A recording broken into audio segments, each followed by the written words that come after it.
नमस्कार दोस्तों, स्वागत है आपका हमारे YouTube चैनल पर। जैसा कि हमने लास्ट क्लास में डिस्कस किया था, इंडियन ज्योग्राफी से हमें स्टार्ट करना है। तो उसका आपको हमने पूरे टॉपिक बताए थे। पहला टॉपिक है भारत का परिचय। तो आपके हाथ में एक कॉपी और पेन होना चाहिए। जो हम बोर्ड में बताते हैं आप लिखते जाइए। पूरा कॉन्सेंट्रेट व्हाइट बोर्ड पर। बिल्कुल बेस से स्टार्ट करेंगे और लेवल को धीरे धीरे ऊपर लाते जाएंगे। टाइम का कोई इशू नहीं है, आराम से पढ़ेंगे, अच्छे से पढ़ेंगे। ठीक, तो स्टार्ट करते हैं भारत के नाम से। भारत के कई नाम हैं और हर नाम का कहीं ना कहीं उल्लेख है। तो हम देखते हैं कि भारत के नाम और उनका उल्लेख कहाँ किया गया है। तो यहाँ पे लिख लेंगे नाम, ये टेबल बना लेंगे और उल्लेख। ठीक, पहला नाम क्या है? भारत। भारत शब्द का सबसे पहले उल्लेख कहाँ है? दो जगह है। एक वायु पुराण, दूसरा हाथी गुम्फा अभिलेख।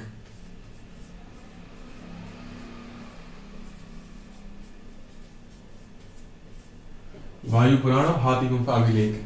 वायु पुराण में ही वर्णन किया गया है कि राजा दुष्यंत और रानी शकुंतला के पुत्र भरत के नाम पर भारतवर्ष का नाम भारत पड़ा। तो दूसरा है हिंदुस्तान। इसका उल्लेख कहाँ है? ससानी अभिलेख।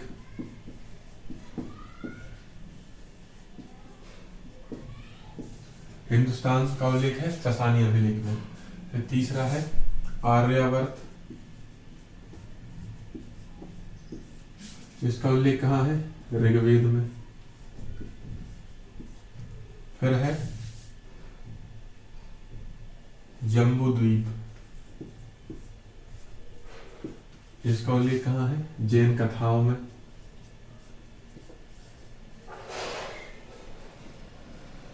फिर है इंडिया। ये अंग्रेजों द्वारा दिया गया।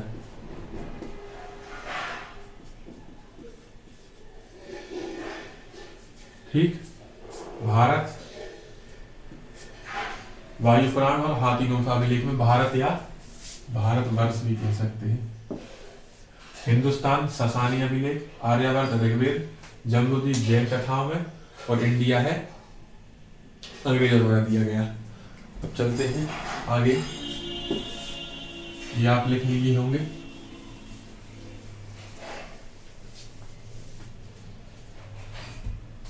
फिर आता है जनरल इंट्रोडक्शन देते हैं। पहले भारत का मैप बना लेते हैं।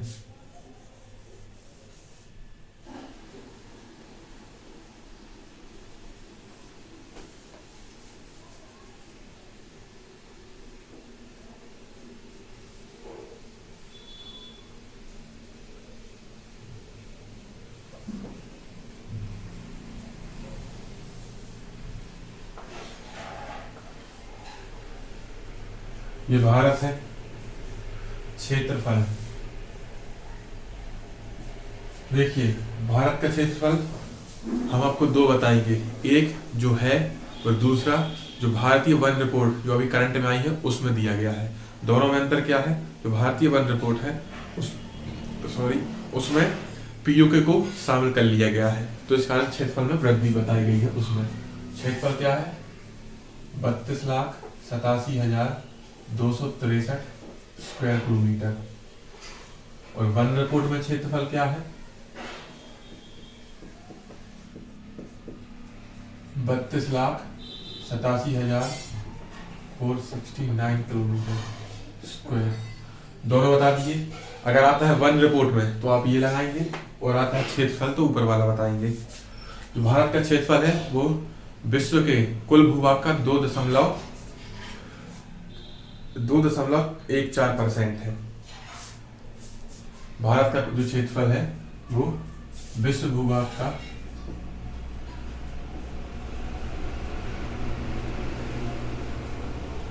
2.14% है। और जनसंख्या कितनी है भारत की?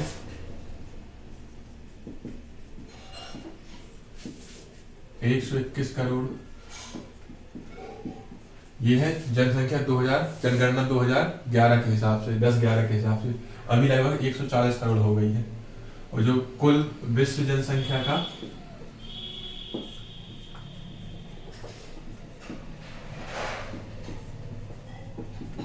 17.7% है। तो विश्व जनसंख्या का 17.7% भाग भारत में निवास करता है और भारत का कुल क्षेत्र विश्व के कुल भूभाग का 2.14% है। मतलब सीधा है, भारत में भूभाग कम है, जनसंख्या अपेक्षाकृत बहुत ज्यादा है, जिस कारण जनघनत्व ज्यादा है। ठीक, अब आते हैं भारत का विस्तार।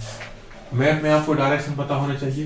ये दिशा कहलाती है उत्तर या नॉर्थ, ये दक्षिण या साउथ, ये कहलाता है पूर्व या ईस्ट, ये कहलाता है पश्चिम या वेस्ट। उत्तर, दक्षिण, पूर्व, पश्चिम। अब भारत का उत्तर से दक्षिण विस्तार, पूरब से पश्चिम विस्तार कितना है? तो उत्तर से दक्षिण विस्तार है जो यहां से, यहाँ नीचे कन्याकुमारी है, यहाँ जम्मू कश्मीर, यहाँ सबसे ऊपर काराकोरम है। तो ये कितना है? 3214 किलोमीटर। जम्मू कश्मीर से कन्याकुमारी तक की दूरी कितनी है? 3214 किलोमीटर। और पूर्व से पश्चिम दूरी कितनी है? यहाँ पूर्व से पश्चिम कितनी है? 2933 किलोमीटर। आप ऐसा मैप बना लें, 3214, 2933। क्षेत्रफल इतना, वर्ल्ड रिपोर्ट में इतना, विश्व भूभाग का इतना, जनसंख्या इतनी, 2011 के अनुसार जनसंख्या का 70.7% भाग भारत में है। अब आपको दिखाते हैं भारत का देशांतर और अक्षांशीय विस्तार। मैप का इस्तेमाल करेंगे अपन। आप भी मैप से ही बनाए तो ज्यादा जल्दी याद होगा।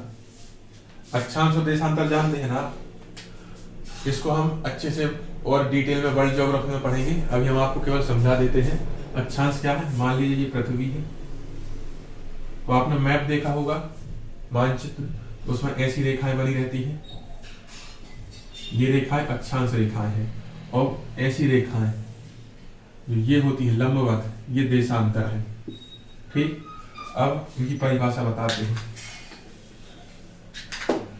ये पृथ्वी है, ये पृथ्वी का केंद्र है।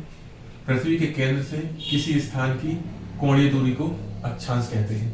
ये पृथ्वी का केंद्र है, ये स्थान है, यहाँ से स्थित कोणीय दूरी मान लीजिए कितनी है? 20 डिग्री है, तो ये 20 डिग्री अक्षांश होगा। यहाँ पर ये रेखा 20 डिग्री अक्षांश रेखा होगी। ठीक, ज्यादा नहीं, बस इतना समझिए, पृथ्वी के केंद्र से किसी स्थान की कोणीय दूरी को अक्षांश कहते हैं। कुछ प्रमुख अक्षांश हैं जो आपको अभी पता होने चाहिए, जैसे ये पृथ्वी है, ये 0 डिग्री अक्षांश। 0 डिग्री अक्षांश को क्या कहते हैं? भूमध्य रेखा।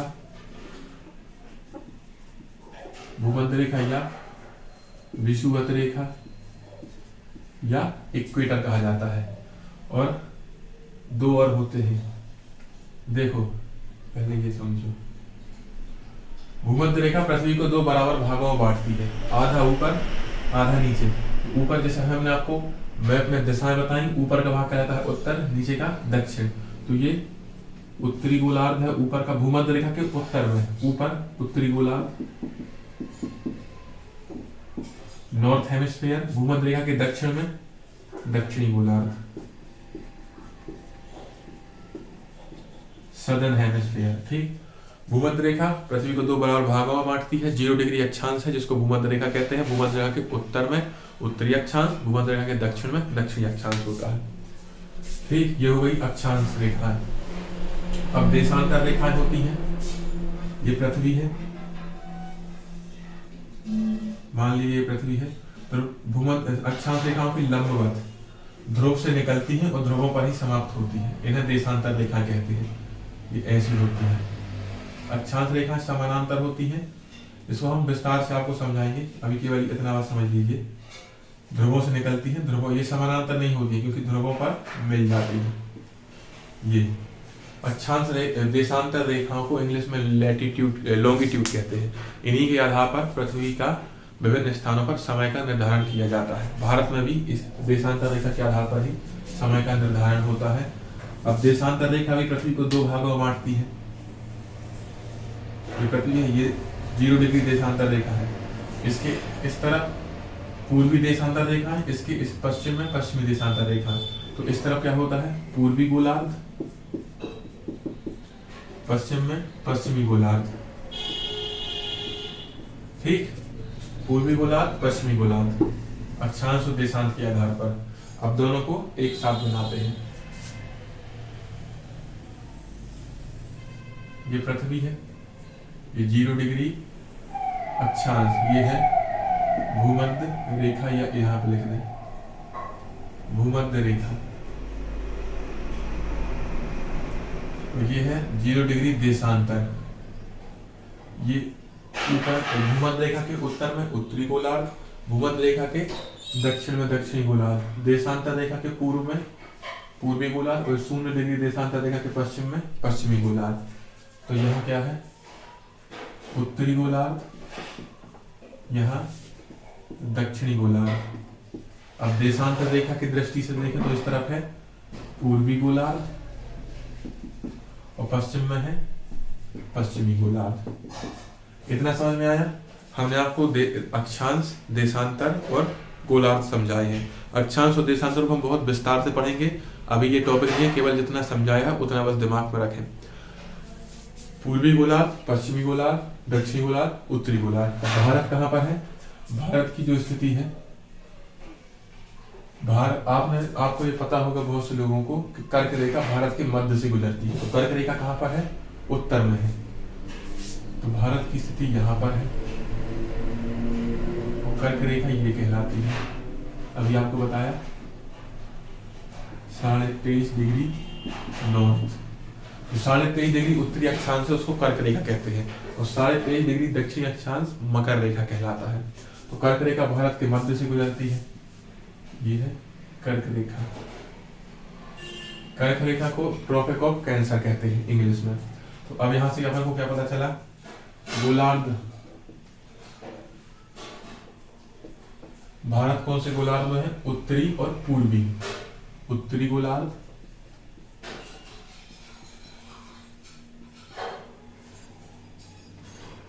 और पूर्वी गोलार्ध। अगर ऑप्शन में ये दोनों नहीं मिलते हैं और उत्तर पूर्वी होता है तो आप उत्तर पूर्वी लगाएंगे, वो भी सही होगा। गोलार्ध समझ में आया? अब आगे चलते हैं भारत का अक्षांशीय और देशांतरी विस्तार। इसको भी मैप के थ्रू समझेंगे। आप भी ये मैप बना लेना।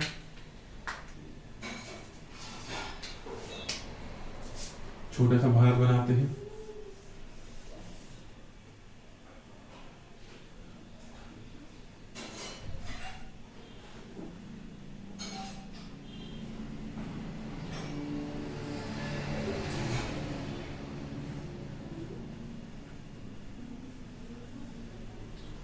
ये भारत है, यहाँ पर लक्षद्वीप है और यहाँ पर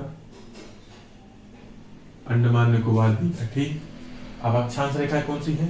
जो लेटी हुई है, या पृथ्वी, ये लेटी हुई रेखा है लेटीट्यूड यानी अक्षांश रेखाएं, और ये लंबवत रेखाएं कहलाती हैं देशांतर रेखाएं। ठीक, ऐसे याद कीजिए अक्षांश रेखाएं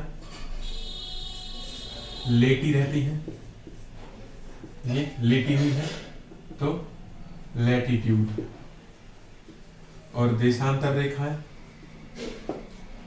खड़ी होती है, लंबी होती है, लॉन्गिट्यूड। ठीक, अक्षांश रेखाएं, देशांतर रेखाएं। अब ये है पृथ्वी, भारत। अब पहले ब्लैक पेन से आपको बताते हैं अक्षांश रेखाएं और रेड पेन से समझाएंगे देशांतर रेखाएं। जैसा बना रहे हैं वैसा ही कॉपी में बना लीजिए। अब ये है अक्षांश रेखाएं, ये यहाँ से 3 अक्षांश पढ़ने हैं, ये और एक जो यहाँ से जाता है। 3 क्यों पढ़ने हैं अभी समझाते हैं। जो भारत का सबसे उत्तरी अक्षांश है वो है 37 डिग्री 6 मिनट। भारत का सबसे उत्तरी अक्षांश क्या है? 37 डिग्री 6 मिनट नॉर्थ, क्योंकि उत्तरी गोलार्ध की बात हो रही है। और दक्षिणी अक्षांश है यहाँ पर 8 डिग्री 4 मिनट। और अंडमान निकोबार के पास कौन सा अक्षांश है? 6 डिग्री 45 मिनट। अब देखिए, अगर आता है भारत की मुख्य भूमि का अक्षांशीय विस्तार, तो आपको यहां से यहां तक का बताना है। 8 4 से 37 6 उत्तरी अक्षांश, ये है मुख्य भूमि का। और अगर आता है संपूर्ण भारत का अक्षांशीय विस्तार, तो आपको यहां से बताना है 6 डिग्री 45 मिनट से 37 डिग्री 6 मिनट से, 6 4 से 37 6। अब देशांतरीय विस्तार देखते हैं।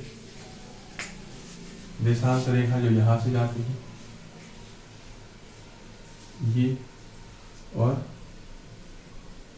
ये, यहाँ कौन सी है? अक्षांश समझ गए ना? मुख्य भूमि का अक्षांश और संपूर्ण भारत का अक्षांश। मुख्य भूमि कौन है? जम्मू कश्मीर से कन्याकुमारी। और संपूर्ण भारत में क्या आता है? जम्मू कश्मीर से अंडमान निकोबार द्वीप समूह। ये भारत कन्याकुमारी के दक्षिण में है, तो संपूर्ण भारत में इनके अक्षांश को शामिल किया जाता है। और मुख्य भूमि में केवल इतना शामिल किया जाता है। तो अब देशांतर रेखा यहाँ क्या है? 68 डिग्री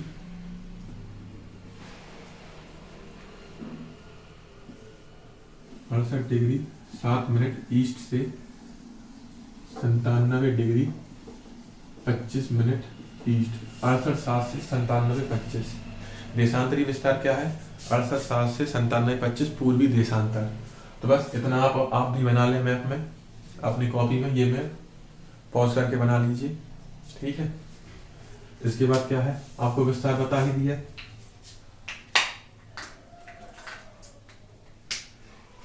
ये है मुख्य भूमि, यहां से यहां तक और यहां से यहां तक। इसकी लंबाई कितनी है? 3214 किलोमीटर। जम्मू कश्मीर से कन्याकुमारी की लंबाई है 3214 किलोमीटर। और यहाँ गुजरात से अरुणाचल प्रदेश में दक्षिण, यहाँ पर भारत के सबसे पूर्वी बिंदु की दूरी कितनी है? 2933 किलोमीटर। ऐसा आप बना लें, ठीक। अब देखते हैं भारत का सबसे उत्तरी बिंदु, सबसे दक्षिणी बिंदु, सबसे पूर्वी बिंदु और सबसे पश्चिमी बिंदु। अब पूर्वी में क्या है? पूर्वी में आएगा यहाँ पर किबीथू,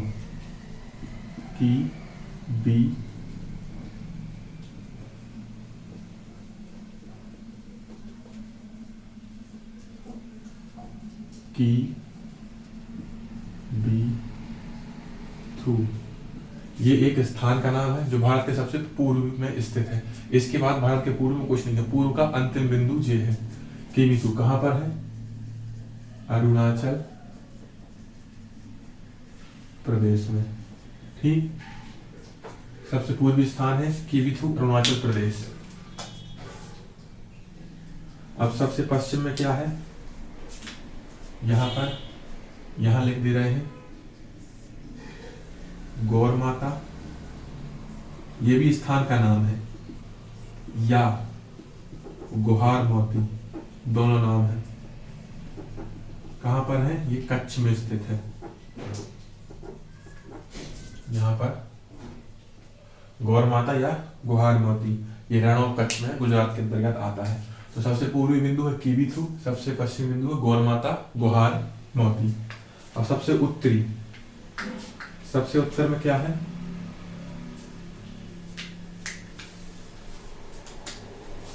सबसे उत्तर में है इंदिरा कौल, यहां पर है, यहां लिख देते हैं इंदिरा कौल। ये लद्दाख में स्थित है। पहले जम्मू कश्मीर में था, अब जम्मू कश्मीर को 2 केंद्र शासित प्रदेशों में विभाजित कर दिया गया है, तो अब ये लद्दाख में आता है, ठीक। और सबसे दक्षिणी बिंदु, अब देखिए दक्षिण में ही फिर 2 होंगे, एक मुख्य भूमि में और एक संपूर्ण भारत का। तो मुख्य भूमि में क्या है? मुख्य भूमि में है केप केमोरिन, यहां पर स्थित है। कन्याकुमारी जिले में।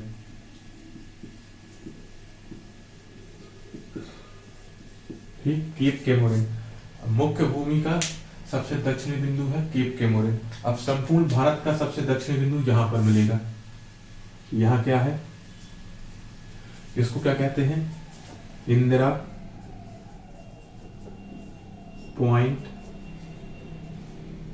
या पिगमिलियन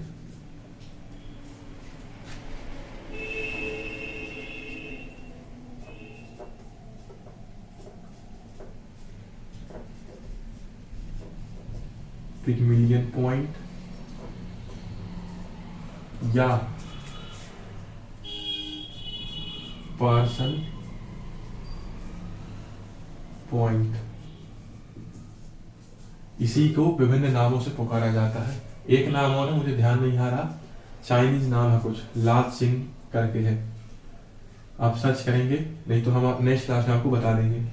ये कहां पर है, ये सब कुछ है ग्रेट निकोबार में। ठीक, उत्तरी बिंदु इंदिराकाल, देखिए दक्षिणी बिंदु केप कैमोरिन मुख्य भूमि का दक्षिणी बिंदु केप कैमोरिन। फिर आता है इंदिरा पॉइंट, संपूर्ण भारत का दक्षिणी बिंदु इंदिरा पॉइंट, पिगमिलियन पॉइंट या पार्सन पॉइंट। पश्चिमी बिंदु गौरमाता या गुहारमाती, पूर्वी बिंदु किबिथु। ये मैप आप ऐसे बना लीजिए, इसमें अक्षांश भी है, देशांतर भी है, विस्तार भी है कि पूर्व से पश्चिम विस्तार है, पूर्व से पश्चिम विस्तार है 2933 किलोमीटर, उत्तर से दक्षिण विस्तार है 3214 किलोमीटर। उत्तरी बिंदु Indira col, Cape Comorin, Indira point, Kibithu, Gaurmata. ठीक, अब कर्क रेखा और मकर रेखा। अब इसमें तो बनाएंगे तो आपको समझ नहीं आएगा, नया मैप बना लेते हैं। ये मैप आप बनाते जाएं, मैप के थ्रू जल्दी समझ आता है और पेपर के टाइम में भी जल्दी याद आ जाता है। और ये भारत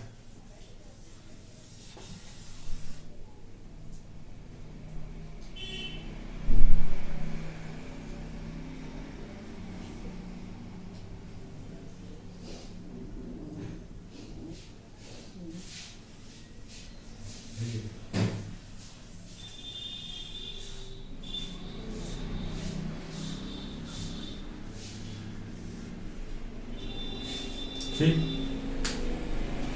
ये भारत है। अब कर्क रेखा का क्या है, कर्क रेखा 23.5 डिग्री उत्तरी अक्षांश को क्या कहते हैं, कर्क रेखा कहते हैं। तो ये कहां से गुजरती है, यहां से।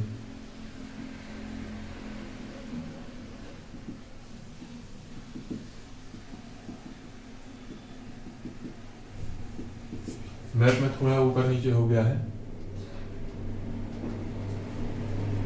इसके अंदर ध्यान लेते हैं कर्क रेखा। ठीक, इसमें कौन कौन से राज्य आते हैं, गुजरात,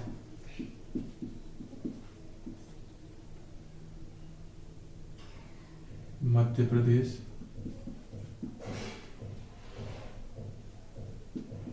छत्तीसगढ़,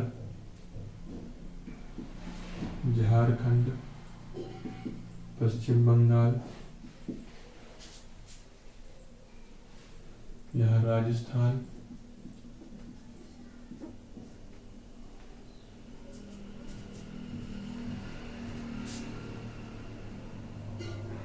यहाँ मिजोरम,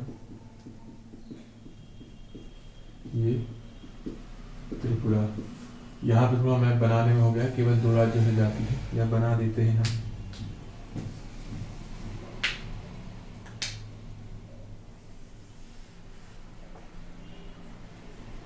ऐसा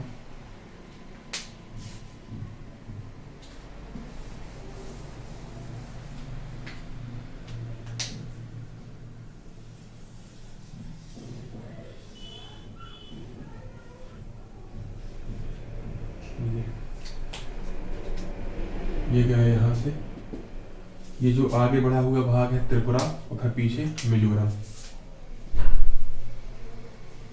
त्रिपुरा, मिजोरम। इसको याद करने का एक तरीका है, ये कोड के माध्यम से याद करेंगे। कोड क्या है? कोड आप भी लिख लें इसको। पंडित झागूराम 6 मित्र। पास से क्या है? पश्चिम बंगाल। ये यहाँ से क्या है? झारखंड। ये गा से क्या है? गुजरात। ये रा से क्या है? राजस्थान। ये माँ से क्या है? मध्य प्रदेश। ये छा से क्या है? छत्तीसगढ़। मी से है मिजोरम। त्रा से त्रिपुरा। तो पंडित झागूराम 6 मित्र, 1 2 3 4 5 6 7 8 राज्यों से जाती है कर्क रेखा।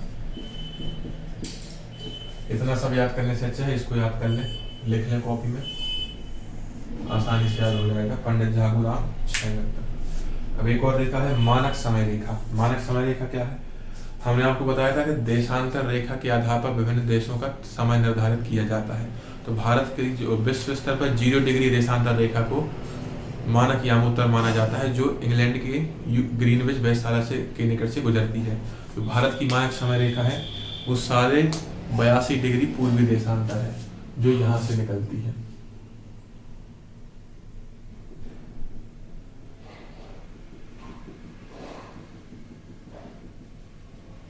ये मानक यामोत्तर देशांतर या यामोत्तर 82.5 डिग्री ईस्ट। कर्क रेखा कितनी है? 23.5 डिग्री नॉर्थ। अब ये कहाँ से गुजरती है? ये इलाहाबाद के निकट से गुजरती है, नैनी नामक स्थान है उसके निकट से। किन राज्यों से जाती है? 5 राज्यों से जाती है। अब मानक समय को भी ऐसे याद करने से अच्छा है कोड के माध्यम से आप याद कर लें। तो इसका भी कोड लिख लीजिए। मानक समय का उमा आउ छी। उमा आउ छी अब आसानी से याद हो जाएगा। ऊ से उत्तर प्रदेश, माँ से मध्य प्रदेश, आ से आंध्र प्रदेश, फिर ऊ से एक और उड़ीसा, छा से छत्तीसगढ़। उमा आउची उत्तर प्रदेश, मध्य प्रदेश, आंध्र प्रदेश, उड़ीसा और छत्तीसगढ़। अब कर्क रेखा और मानक समय रेखा एक दूसरे को छत्तीसगढ़ में काटते हैं। ठीक, 2 रेखाएं गुजरती हैं मुख्यतः। कर्क रेखा का कोड है पंडित झागूराम 6 मित्र और मानक समय का है उमा आउची। इन 2 कोड को याद रखिए, सब चीज ऑप्शन देख के आपको तुरंत याद आ जाएगी। मैं बना लिया अपनी कॉपी में। अब चलते हैं आगे।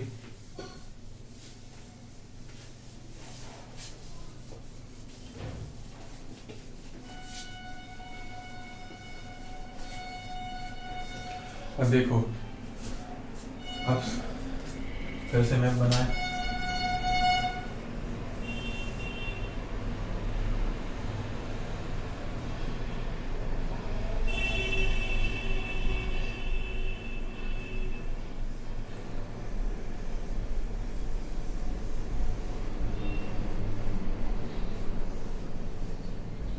ये है भारत। यहाँ पर क्या है? अरब सागर। पश्चिम में, पूर्व में क्या है?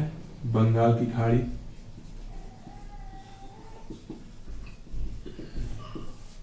और दक्षिण में हिंद महासागर। ठीक, भारत के पूर्व में अरब सागर, पश्चिम में अरब सागर, पूर्व में बंगाल की खाड़ी और दक्षिण में हिंद महासागर है। ये अरब सागर और बंगाल की खाड़ी हिंद महासागर का ही भाग है। अब और ये ऊपर दूसरे देश हैं, कौन कौन से देश हैं? यहाँ है पाकिस्तान, यहाँ अफगानिस्तान, यहाँ चाइना, यहाँ नेपाल, यहाँ भूटान, यहाँ म्यांमार। ठीक, पूरा म्यांमार यहाँ तक है। अब भारत की स्थलीय सीमा कितनी है? भारत स्थलीय सीमा से कितने राज्यों को स्पर्श करता है? तो भारत की स्थलीय सीमा कितनी है? स्थलीय सीमा मतलब यहां से यहां तक की, ये नीचे वाली नहीं, ऊपर वाली, जहां स्थल भाग है। स्थलीय सीमा मतलब स्थल भाग, इसके निकट में दूसरे राज्य लगे हुए हैं। और तटवर्ती सीमा मतलब नीचे समुद्र है। तो स्थलीय सीमा है 15,106.7 किलोमीटर। 15,106.7 किलोमीटर। और भारत कितने देशों को स्पर्श करता है? गिनते हैं, 1 2 3 4 5 6, 1 2 3 4 5 6, और यहाँ पर है बांग्लादेश 7 देश। ये पाकिस्तान, अफगानिस्तान, चाइना, नेपाल, भूटान, म्यांमार, बांग्लादेश, 7 देशों को स्पर्श करता है भारत स्थलीय सीमा के माध्यम से। अब देखिए, यूपीएससी प्रीलिम्स में एक क्वेश्चन आया था जिसमें इन देशों की स्थलीय सीमा कितने किलोमीटर भारत को स्पर्श करती है, इसको घटते हुए क्रम में लगाना था। तो बहुत इजी है, इसको भी हम एक कोड के माध्यम से याद करेंगे और आप भी समझ जाएंगे।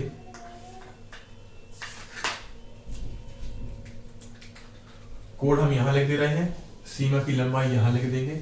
आप भी मैप ऐसा बनाएंगे, कोड लिख लेंगे ऊपर और देश के नीचे उसकी सीमा की लंबाई लिख लेंगे। ठीक, कोड स्थलीय कोड क्या है, किसका है? स्थलीय सीमा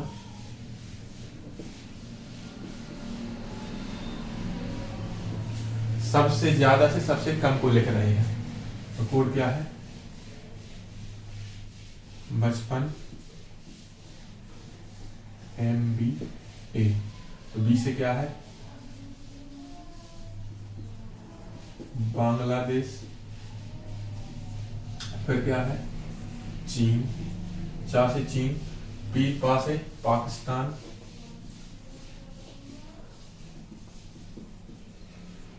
ना से क्या है? नेपाल, एम से क्या है? म्यांमार, बी से क्या है? भूटान, और ए से क्या है? अफगानिस्तान।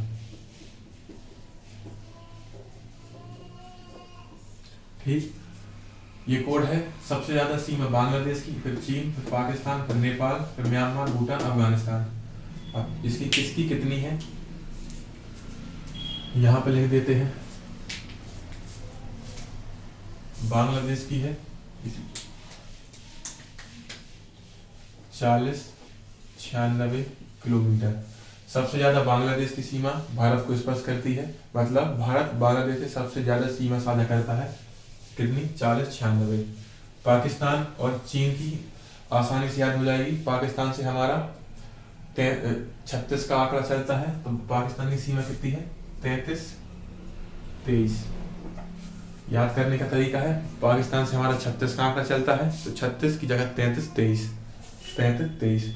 और चीन पाकिस्तान का बड़ा भाई है, तो चीन 33 की जगह 34, 2 की जगह 4, 34 88। पाकिस्तान 33 23, चीन 34 88। पाकिस्तान 33 23, चीन 34 88। फिर नेपाल कितना है? नेपाल 1751 किलोमीटर लिखते जाए। किलोमीटर नेपाल में कितनी है? 1751। बांग्लादेश 4096, पाकिस्तान 33 23, चीन 34 88, नेपाल 1751। म्यांमार कितनी है? 1643। म्यांमार यहाँ 1643 kilometre. Bhutan 699 kilometre, Myanmar 1643 kilometre, Bhutan 699 kilometre, Afghanistan 106 kilometre. ठीक, टोटल जब आप यहाँ लगाएंगे 15,106.7, यहाँ पे है 0.7, 496.7 होता है। ठीक, समझ आया? ऊपर से नीचे बढ़ते घटते क्रम। अब इसको यहाँ लिख लें, फिर से देखें। बांग्लादेश 4096, पाकिस्तान 3323, चीन कितनी है 3488, नेपाल 1751, भूटान क्या है 699, म्यांमार 1643 और अफगानिस्तान 106 किलोमीटर। ठीक, हो गए? कोड लिखिए, समझ लीजिए, आसानी से याद हो जाएगा। तो 3 कोड बताया आपको हमने। कर्क रेखा का पंडित झागुराम छैमित्र, मानक समय रेखा का उमाउची, स्थलीय सीमा का 55 MBA। बड़ी बड़ी चीजें हैं, आसानी से याद हो जाएगी। फिर अब आते हैं जल सीमा, तटीय सीमा भारत की, इसको मिटा दें। फिर अभी हम आपको पाकिस्तान को स्पर्श करने वाले राज्य और कहां पर कौन सी सेना लगती है वो भी बताएंगे, या भी बता देते हैं। पाकिस्तान को कौन कौन से राज्य स्पर्श करते हैं भारत के, देखिए प्रत्येक देश का बता देते हैं। अभी हमारा केवल स्थलीय सीमा वाला टॉपिक चल रहा है। तो पाकिस्तान को यहां पर क्या है, गुजरात, यहाँ राजस्थान, यहाँ पंजाब, यहाँ JNK और यहाँ लद्दाख। पाकिस्तान को गुजरात, फिर राजस्थान, फिर पंजाब। कितने राज्य स्पर्श करते हैं? 3। जम्मू कश्मीर अब राज्य नहीं है वो, बल्कि वो 2 यूटीज हैं, प्लस लद्दाख धन JNK। 3 राज्य 2 यूटीज ये। और जो भारत और पाकिस्तान की सीमा है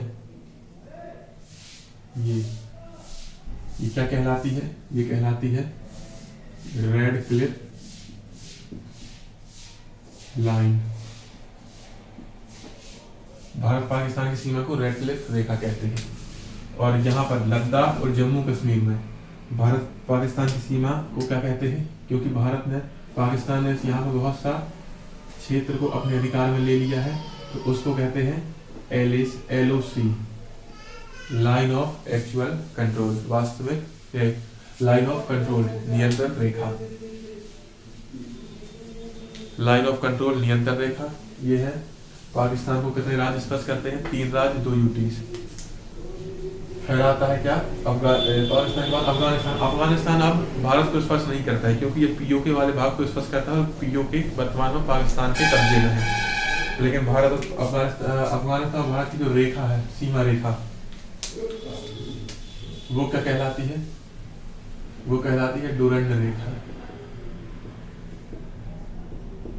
डुरंड रेखा जो वर्तमान में पाकिस्तान और अफगानिस्तान की रेखा है। फिर आता है नेपाल, चीन। चीन किससे स्पर्श करता है? ये लद्दाख यहां से यहां तक है, पहला लद्दाख, फिर हिमाचल प्रदेश,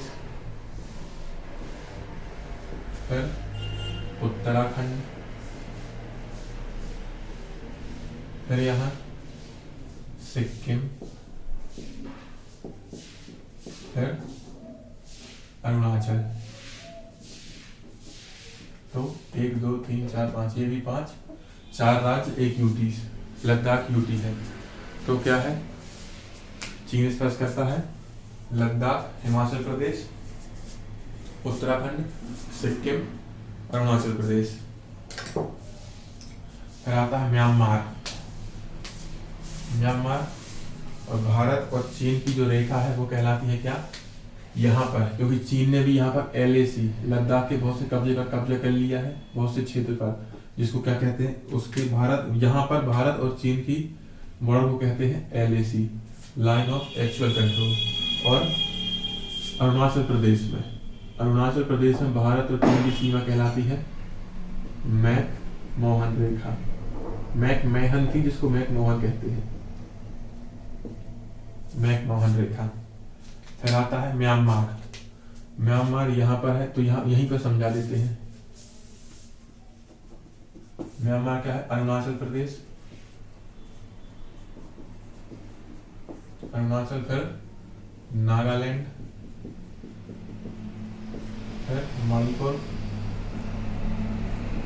फिर मिजोरम। 4 राज्यों को, यहाँ है अरुणाचल, फिर उसके नीचे नागालैंड, मणिपुर, मिजोरम। ठीक, म्यांमार 4 राज्यों को। फिर आता है क्या, नेपाल। नेपाल किस किस को, यहाँ उत्तराखंड, फिर यहाँ नीचे, यहाँ UK मतलब उत्तराखंड, फिर UP, फिर बिहार, उत्तर प्रदेश, बिहार, उत्तराखंड, उत्तर प्रदेश, बिहार, सिक्किम, और यहाँ पर कुछ भाग पश्चिम बंगाल का भी आता है, तो पश्चिम बंगाल। तो नेपाल किस को टच करता है, उत्तराखंड, बिहार, उत्तर प्रदेश, बिहार, पश्चिम बंगाल, सिक्किम। ठीक, अब आता है भूटान। भूटान किसको टच करता है, ये सिक्किम है, तो इस तरफ सिक्किम,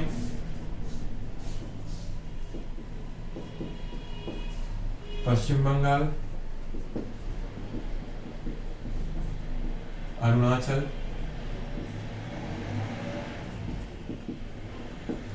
सिक्किम, यहाँ पश्चिम बंगाल है, यहाँ अरुणाचल है, और असम।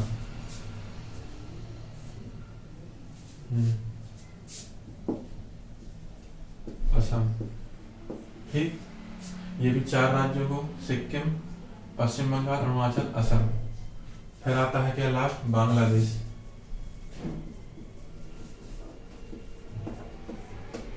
ये किस किस को, यहाँ है वेस्ट बंगाल, यहाँ है त्रिपुरा, यहाँ मिजोरम, यहाँ मेघालय, और ये असम। 5 राज्य, वेस्ट बंगाल, पश्चिम बंगाल, पश्चिम बंगाल, फिर असम, फिर मेघालय, फिर मिजोरम, फिर त्रिपुरा। ठीक, पश्चिम बंगाल, असम, मिजोरम, मेघालय, ये मेघालय है।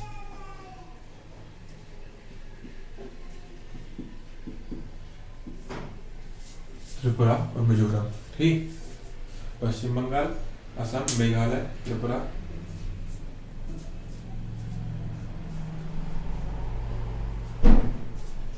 मिजोरम। हो गए इतने देश स्थलीय सीमा को स्पर्श करने वाले। अब एक चीज और,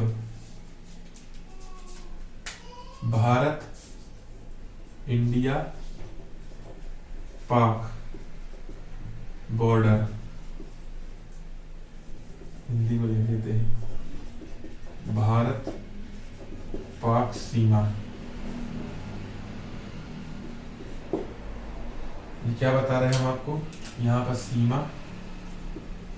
और सेना, कौन सी मिलिट्री कहाँ पर लगती है। तो भारत पाक सीमा पर BSF, सुना होगा आपने नाम, भारत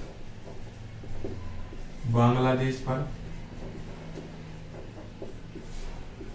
BSF, ठीक। भारत चीन पर ITBP, ठीक। भारत म्यांमार पर असम राइफल्स, ठीक। और भारत क्या बचा, हाँ, नेपाल देन भूटान। यहाँ पर कौन सी होती है, यहाँ पर होती है SSB, सशस्त्र सीमा बल।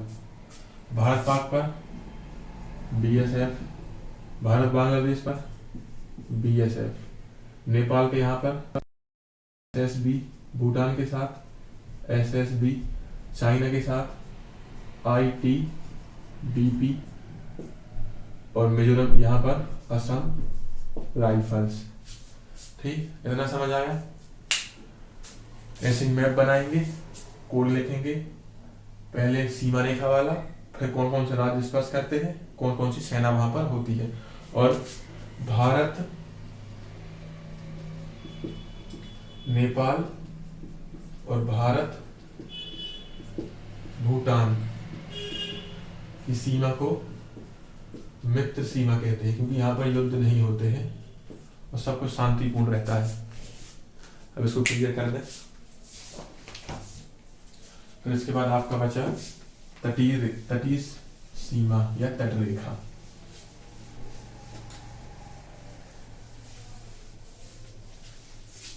जितना बताया उतना आप कॉपी में मैप बनाकर लिखते जाएं।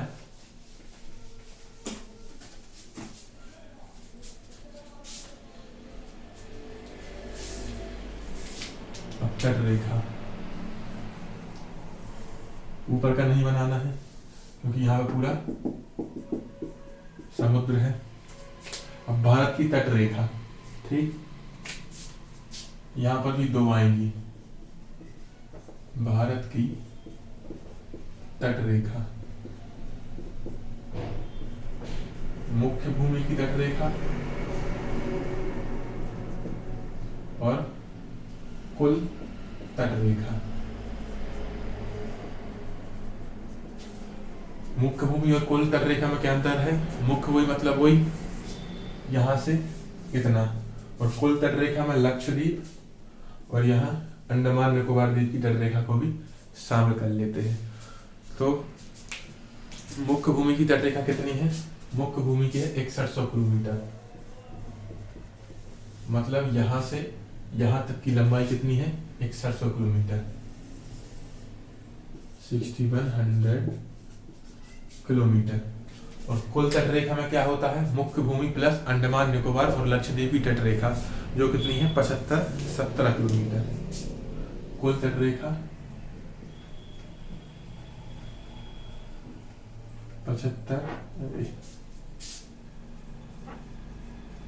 75-17 किलोमीटर, ठीक। मुख्य भूमि की तट रेखा और कुल तट रेखा। मुख्य भूमि में क्या है?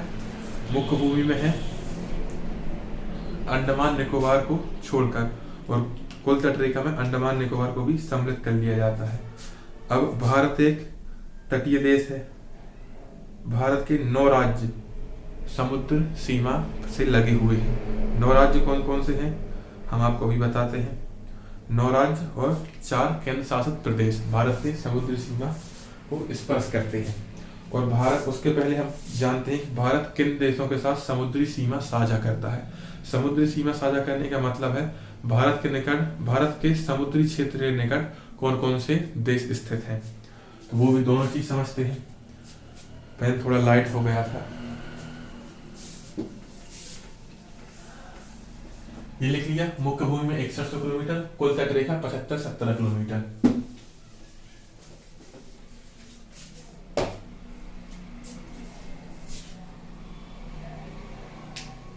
अब ये है भारत, ठीक। सबसे पहले देखते हैं भारत कितने देशों के साथ समुद्री सीमा साझा करता है। हमने बताया समुद्री सीमा मतलब भारत के समुद्री क्षेत्र के निकट कौन कौन से देश स्थित है। तो ये भी बना लें, अंडमान निकोबार है, ये लक्षद्वीप है। तो सबसे पहले यहाँ पर है पाकिस्तान। पाक के साथ स्थलीय सीमा और समुद्री सीमा दोनों साझा करता है पाकिस्तान। फिर यहाँ पर आएंगे तो यहाँ पर है मालदीव, ठीक। फिर यहाँ पर क्या है, श्रीलंका, ठीक। और फिर यहाँ पर क्या है,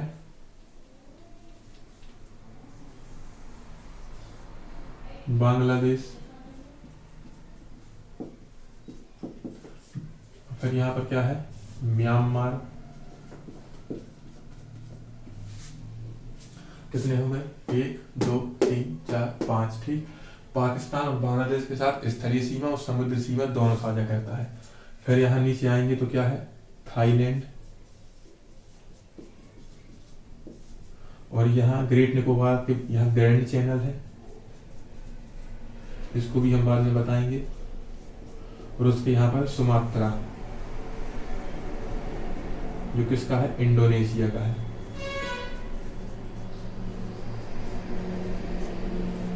तो कितने देश हैं, तटवर्ती देश 7 हैं। कौन कौन से, पाकिस्तान, फिर मालदीव, फिर यहाँ श्रीलंका, फिर बांग्लादेश, फिर म्यांमार, फिर थाईलैंड, फिर इंडोनेशिया, ठीक। 7 देश। 7 देशों के साथ स्थलीय सीमा भी साझा करता है और 7 देशों के साथ समुद्री सीमा भी साझा करता है। स्थलीय सीमा वाले देश अलग हैं और समुद्री सीमा वाले अलग हैं। अब भारत के राज्य जो समुद्री सीमा से लगे हुए हैं, तो यहां से आते हैं गुजरात, ठीक। तो महाराष्ट्र, ठीक। गोवा, कर्नाटक,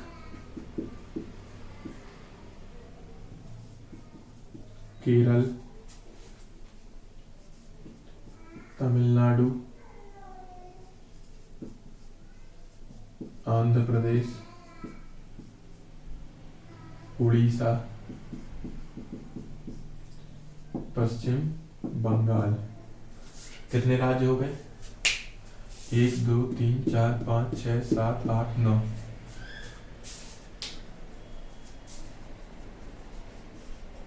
समुद्री सीमा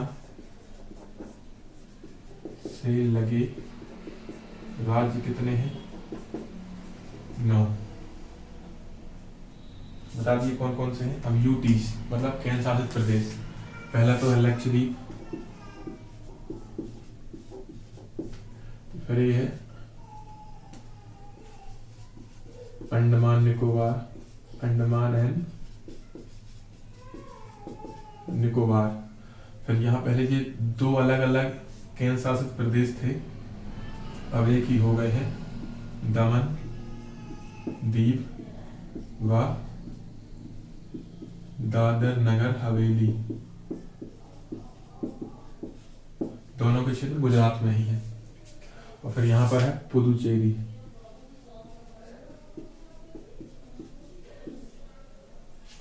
पुदुचेरी 4 भागों में विभाजित है जो 3 राज्यों में स्थित है। एक पुदुचेरी यहाँ, फिर यहाँ पर है क्या, आंध्र प्रदेश में है यनम जो पुदुचेरी का भाग है, पीडी लिख देते हैं। और केरल में है माहे जो पुदुचेरी का भाग है।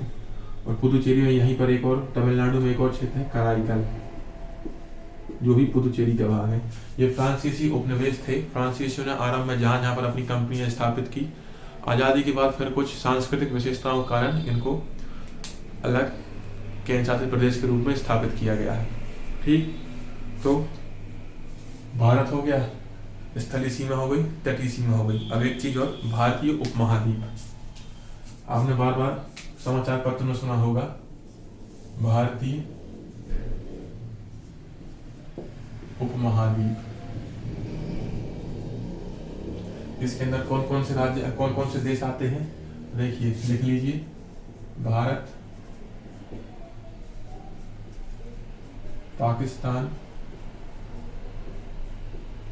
नेपाल, भूटान। भारत, पाकिस्तान, नेपाल, भूटान और बांग्लादेश।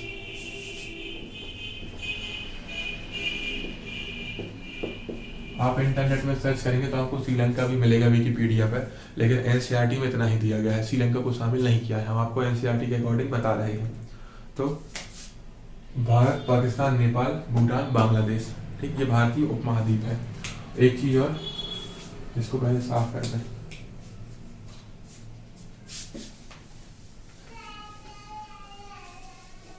जितना बताया मैप के थ्रू आप अपनी कॉपी में बनाएंगे तो जल्दी याद हो जाएगा।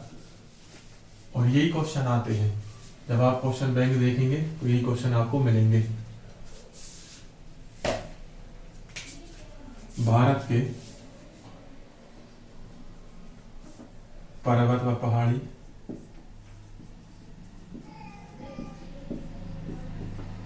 पठार और मैदान, कितने प्रतिशत भाग पर पर्वत पहाड़ी है, कितने पर पठार और कितने पर मैदान है, ये क्वेश्चन भी आपको मिल सकते हैं। तो मैदान है 43% भाग पर, सबसे ज्यादा मैदान ही है। गंगा का उत्तरी मैदान, ब्रह्मपुत्र का मैदान, नीचे डेल्टा मैदान बहुत सारे हैं, तटीय मैदान। तो मैदान है 43% भाग पर, और पठार है 27.7% भाग पर। पठार 27.7, मैदान 43%, ठीक। और पर्वत पठारी है 29.3% भाग पर। पर्वत पठार एक बड़ी पहाड़ी है, छोटी पहाड़ी है। पर्वत हो गया, पठार हो गया, मैदान हो गया। तो आज के लिए इतना ही करते हैं। हमने आपको भारत का सामान्य परिचय बताया है।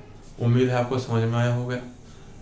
अच्छा लगा है तो लाइक करिए, कमेंट पे कुछ कमी है तो कमेंट पे बताइए, और अगली क्लास तक पढ़ते रहिए। जय हिंद।